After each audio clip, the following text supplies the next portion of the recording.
Petit à petit, les supporters affluent. Ce vendredi soir, les Parisiens ont vite fait de quitter leur bureau pour se retrouver au bar. Pas question d'être en retard au rendez-vous. À 21h15, le match bleu All Black marquera l'ouverture de la Coupe du Monde de rugby qui a lieu cette année en France. À quelques mètres de là, au patronage du Bon Conseil, dans le 7e arrondissement de Paris, 200 jeunes et moins jeunes se réunissent aussi pour regarder le match.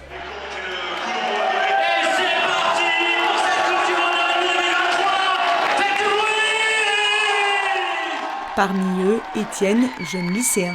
Je suis revenu voir le match ici parce que c'est une super ambiance. Le Bon Conseil, on est porté par l'ambiance du rugby, par tous ces gens qui viennent voir le sport vraiment dans une bonne humeur et avec une bonne dynamique. Soirée dynamique et animée, mais pas que.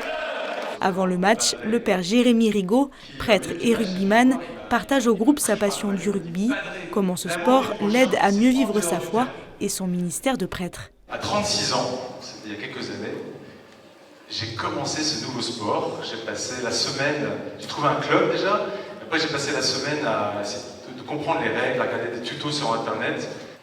Et oui, d'une certaine manière, le rugby a changé ma vie ou m'a aidé à être qui je suis aujourd'hui, en m'apprenant à me dépasser, à me donner pour les autres. Concrètement, le rugby m'a appris à être davantage engagé, franchement. Je me rends compte que depuis que je fais du rugby, mes homélies sont différentes. Je suis plus proche des gens, je parle plus avec mes tripes, comme on dit. J'ai l'impression d'être aussi plus moi-même en fait. Une autre chose, c'est que le rugby m'apporte un équilibre personnel, comme tout sport, je crois. Et je pense que je suis un prêtre plus heureux, donc sans doute un meilleur prêtre avec ce sport. Un témoignage qui a particulièrement touché et intéressé Amici et Alexandra.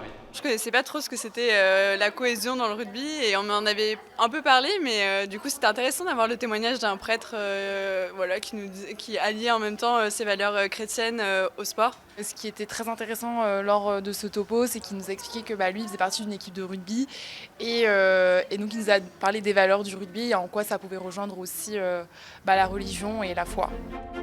Mêler sport et foi, c'est ce que cherche à faire l'Église catholique alors que Paris s'apprête à accueillir les Jeux Olympiques à l'été 2024. Ce samedi 9 septembre, en plein cœur de Paris, à l'église de la Madeleine, Monseigneur Philippe Marcet, évêque auxiliaire, inaugure la chapelle Notre-Dame des Sportifs.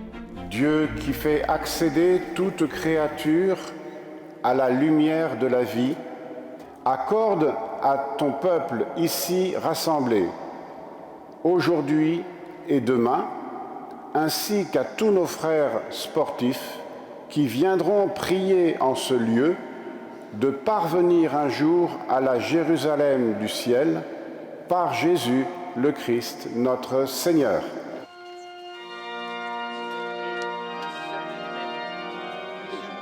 Aujourd'hui, on voudrait, grâce à ces JO magnifiques qui sont en train d'être préparés, prendre juste notre place, permettre, c'est-à-dire de bien accueillir dans nos églises ces millions de personnes qui vont venir, de pouvoir permettre aussi aux sportifs qui le veulent de pouvoir avoir du temps spirituel pour eux, d'avoir des lieux de dialogue, d'écoute. Ce ne sont pas simplement des grands athlètes, ce sont aussi des hommes qui ont besoin de construire en eux leur humanité. Une initiative qui réjouit Cécile.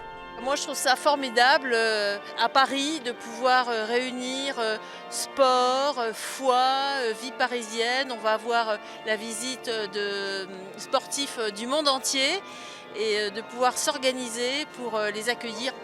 L'église de la Madeleine se veut un lieu de ressourcement pour les sportifs de haut niveau ou amateurs. Chacun pourra venir se faire bénir et se confier à Notre-Dame. Monseigneur Chauvet, curé de la paroisse, les encourage aussi à se confier à Sainte-Marie-Madeleine, dont les reliques sont conservées dans une des chapelles latérales. Marie-Madeleine est une sportive de Dieu. Et donc, on la représente après avoir vu le ressuscité, elle court annoncer la bonne nouvelle. Eh bien, je pense que nous, pour l'évangélisation, nous sommes tous des sportifs. On va courir, ça va être le marathon de Dieu. Courir le marathon de Dieu, c'est la proposition du projet Holy Games. L'Église veut aussi prendre part aux différents événements sportifs de cette année, comme nous l'explique Isabelle de Châtelus, directrice du projet. L'enjeu aujourd'hui il est important, on est au début d'une année où il y aura beaucoup d'événements sportifs. Et c'est vrai qu'à cette occasion-là, on s'est dit, voilà, c'est vraiment le moment de manifester concrètement cette présence de l'Église dans le monde du sport. Hier, la Coupe du monde de rugby a commencé. C'est vraiment cette occasion de rassemblement pour notre pays qui nous donne ce désir d'accompagner le monde du sport. Et puis on aura une année jalonnée par beaucoup d'événements sportifs.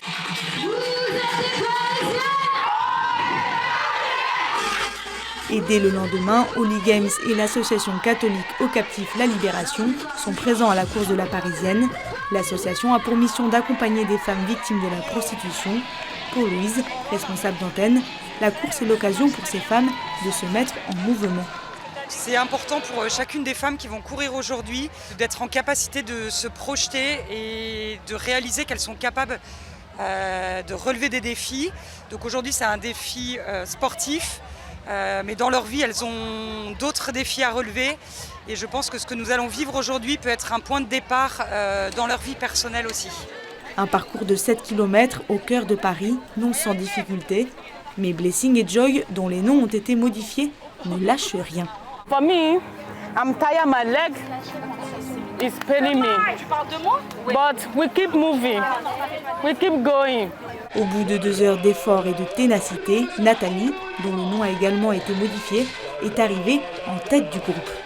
This work will help me to do a lot of things, like doing exercise at home alone, walking like 2 kilometers alone by myself. So I think it will do a lot. Le sport, un moyen de se mettre au défi et d'allier corps et esprit, un domaine où le message de l'Évangile a toute sa place. L'Église compte bien elle aussi être présente sur le terrain en cette année des JO de Paris 2024 pour accompagner les sportifs qui le souhaitent.